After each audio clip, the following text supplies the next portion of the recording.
Assalamualaikum guys. Tiba dah masa hari yang ditunggu-tunggu oleh semua orang. Merahnya muka. Asal muka merah sangat. Jadi DJ kan hari ni geng. So kau nak tahu apa jadi konten hari ni, kau nak dengar, okay? Bye bye. Iaitu perjalanan masuk menuju ke Sinah sayang. Ibu bapa yang membawa anak-anak kecil kita minta untuk memantau anak-anak anda agar masih dapat berjalan dengan lancar. Saya kira semua ada telefon bimbit, semua ada smartphone. Jadi berpusu-pusu untuk mengambil gambar berhenti. Ya, saya benarkan, tetapi kalau pergi jangan blok ke website. Abang fotografer maupun videografer untuk mengambil shot mereka. Dan saya minta untuk para tetamu tidak melebihi perjalanan ataupun walkway pengantin ini. Kalau nak ambil gambar boleh luar daripada lampu jalan yang ada. Jadi saya minta kerjasama para tetamu lebih kurang 5 minit lagi mungkin kita akan bersama-sama saksikan perayaan langsung. Oleh itu kita minta para tetamu senang lagi tidak berniaga di tol atau walkway ini sementara menunggu pengantin yang dia inginkan. Dan insyaAllah ketika perayaan langsung saya minta kerjasama para tetamu juga untuk tidak berniaga, tidak beri ruang ketika kita nikmati momen indah yang berhenti yang bakal berlangsung sebentar sahaja lagi. Dan untuk para tetamu yang mungkin ingin ketandakan toilet ataupun surau, mungkin seperti menunaikan pola batu zuhur dan sebagainya, jangan risau. Nanti semua sebenarnya ada diberikan surau, ada disediakan panjang.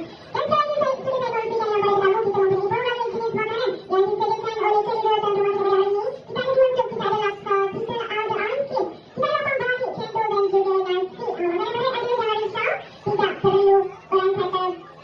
Kita nikmati momen ini dengan penuh santai, insyaAllah.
Pengantin baru kepada Abang Gus, semoga kekal sampai jannah.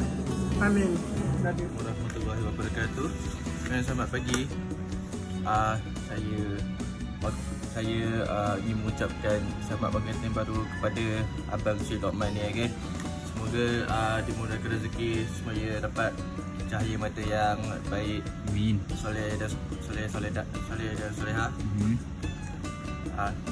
Dan jadilah suami yang baik, taat, dan isteri pula kena taat pada suami, okey?